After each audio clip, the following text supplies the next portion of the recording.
umas 200 e poucas línguas indígenas, há línguas afro-brasileiras, há línguas crioulas, há línguas de imigração e há línguas de sinais, por exemplo, que vão fazendo parte da construção da história linguística do nosso país.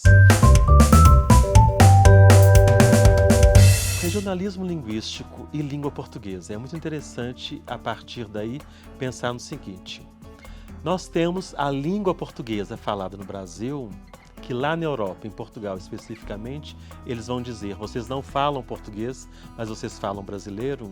Nós podemos considerar que o que nós falamos aqui é língua, sim.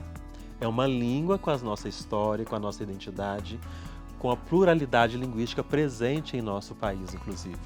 Aproximadamente, há em nosso país umas 300 línguas, umas 200 e poucas línguas indígenas, há línguas afro-brasileiras, há línguas crioulas, há línguas de imigração e há línguas de sinais, por exemplo, que vão fazendo parte da construção da história linguística do nosso país.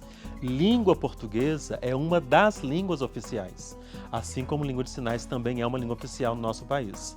Mas elas não são únicas. Nós temos, por exemplo, a língua dos ciganos, a língua dos povos originários, dos povos indígenas, que foram essa população que foi dizimada.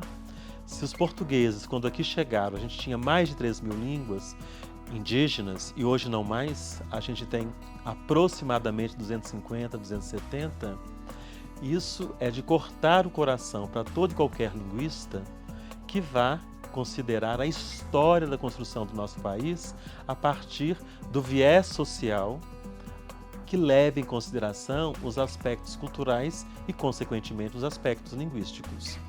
E em se tratando de língua portuguesa, não dá para considerarmos que seja um dialeto ou que seja uma variedade, porque é, na verdade, uma língua.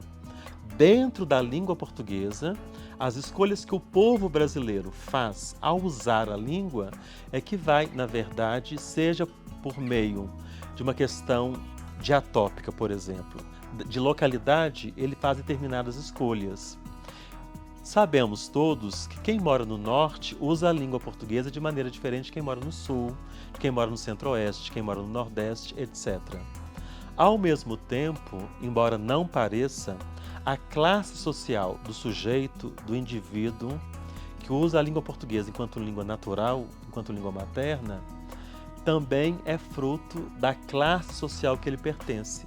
De maneira inconsciente, ele acaba usando determinadas expressões, determinadas gírias, determinados jargões a partir do meio social em que ele vive. Ou seja, é aquilo que, tecnicamente falando, se diz de variação diastrática, por exemplo. E mais do que isso, a faixa etária do sujeito, o gênero, se é um homem ou se é uma mulher, são escolhas linguísticas que são levadas em consideração a partir de fatores externos à língua, a partir de fatores sociais. Até mesmo a cor da pele vai determinar determinados usos para esse usuário da língua portuguesa a partir do seu convívio social. Naturalmente, uma pessoa preta, ela tem suas histórias, ela tem a construção da sua identidade, ela tem suas escolhas sociais, políticas e econômicas que vão reverberar nas escolhas linguísticas que ele faz. Da mesma forma, por meio da branquitude, aquele sujeito da cor clara, aquele não negro, da mesma ordem, da mesma natureza, é motivado por meio desses fatores sociais que precisam ser levados em consideração. E nós temos, técnica e cientificamente falando, uma área específica que se chama dialetologia. A partir dos estudos da geolinguística e da sociolinguística, vão ter como objeto a língua em uso, a partir da localidade, da região, dos fatores sociais, dos fatores econômicos, políticos, etc, etc.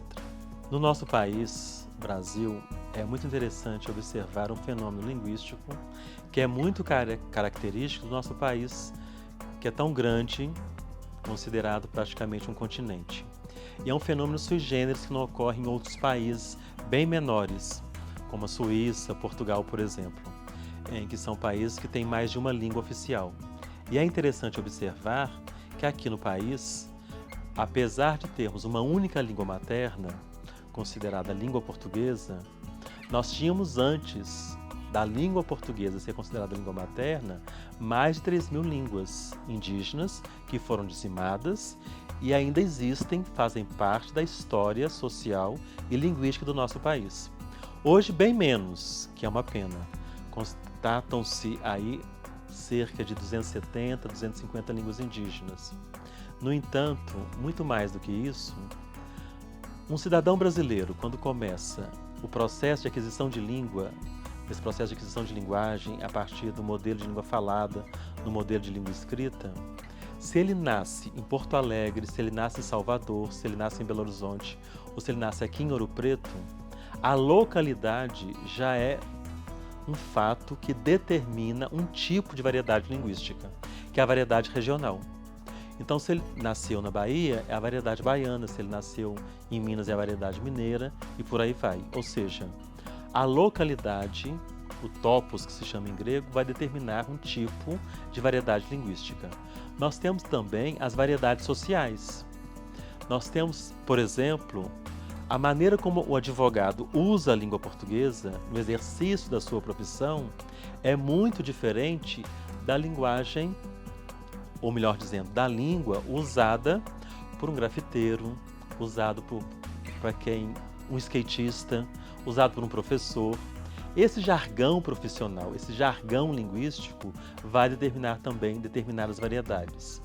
A classe social em que o sujeito está inserido, seja uma classe alta, classe média ou classe baixa, se é que não é possível classificar a sociedade brasileira a partir desses parâmetros, mas é fato que um sujeito, usuário da língua portuguesa, pertencente a uma classe mais abastada, com mais privilégios, com mais benefícios, ele vai usar uma variedade de língua muito diferente daquele sujeito, também brasileiro, usuário da língua portuguesa, no processo natural, de maneira que o fato dele ter passado historicamente toda a vida com menos privilégios sociais, a variedade de uso na língua falada, na língua escrita desse sujeito, ela é diferente, inclusive. E mais do que isso, nós temos variedades que partem a partir do gênero do sujeito, seja masculino, seja gênero feminino. E mais do que isso, a depender da construção de identidade, da construção de gênero desse sujeito, a variedade também vai se expressar a partir daí.